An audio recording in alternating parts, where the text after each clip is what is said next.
Accurate forecast in the Ozarks 6 years in a row. Well, we're only at the very beginning stages of this, but we've already picked up here at the TV station well over a half an inch of rain, and there's plenty more to come. You can see the rain blankets just about all of the area. Now, it is a lot lighter once you get up into areas like Appleton City and Osceola, over toward Warsaw and Lincoln, into the Versailles area, but we're going to get some rain into those areas as well. Rainfall so far, this is since midnight last night. Of course, we didn't have any rain this morning. The rain came in this afternoon, but that was the first wave. A steadier wave of rain has set in this evening, and we're now closing in on 3/4 of an inch out of the airport. Almost 3/4 of an inch in Fort Leonard Wood. Further south in West Plains, 3/4 of an inch. Fayetteville reporting over 2 inches of rainfall so far. And the rain's coming. It's still coming. There's also a little bit of lightning with that. In fact, a lot of lightning across northern Arkansas. But once you get north of the state line, just a few widely scattered lightning strikes, mainly in areas closer to the state line. And we had some lightning here in Springfield, though, back between 7 and 8 o'clock in the evening. Not so much here over the last hour. This is the northern edge of a big wave of wet weather and even some severe weather. You can see the tornado watches, which blanket areas from Arkansas back into northeast Texas. A severe thunderstorm watch here in the Houston area and points west. That all for that squall line that you see plowing east. It's already produced quite a bit in the way of severe weather, mainly in the form of strong and damaging winds. But there have been some hail reports. There have actually been a few tornado reports as well in northeast Texas and around Shreveport. Here locally, we had some hail reports earlier this afternoon with a storm that tracked from Miami, Oklahoma to about Nevada earlier today. As far as the setup, the core of the storm is still located back here in West Texas.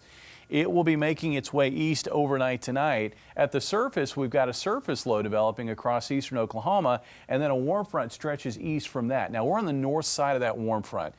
If you've been outside, it's wet, and it's also chilly. Temperatures right now in the low to mid 40s. So I think with the setup that we've got in place, with kind of the cold air near the surface, all the instabilities higher up in the atmosphere, overnight tonight, we're going to get some lightning. We're going to get some heavy rainfall. There could be some small hail in areas near and south of the state line in the strongest storms, although I think that's isolated. But for the most part, this is a rainstorm that we're getting across the area. And areas along and south of the interstate where we have that flood watch, that's where the bigger rainfall totals are going to be. A general 1 to 3 inches, with a lot of this area picking up between 2 and 3 inches of rainfall. The amounts will fall off pretty quickly as you push further north away from the interstate. Your forecast looks like this. Rain, some of it heavy through midnight, through 3 o'clock. Now, the rain's going to try to taper off somewhat from southwest to northeast by 6 o'clock in the morning, but additional scattered showers and thunderstorms will move across the area during the morning hours, and it will be windy. Once we get past lunchtime, though, we're kicking the rain out, and we're going to kick out some of this cloud cover. I do expect the clouds to try to thin out from northwest to southeast, and I think the clouds will break here along the I-44 corridor by late afternoon. Temperatures Friday morning, and these are Friday morning lows after sunrise, will drop to about 39 here in Springfield with an afternoon high of 45, maybe up near 50 to the west in Joplin.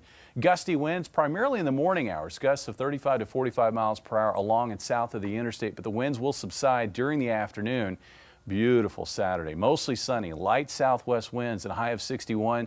Sunday, 70 and mostly sunny skies, a bit breezier, and it'll be mild into Monday of next week, ahead of some showers and cooler temperatures Tuesday and Wednesday, and then trending colder as we close out next week. Chris?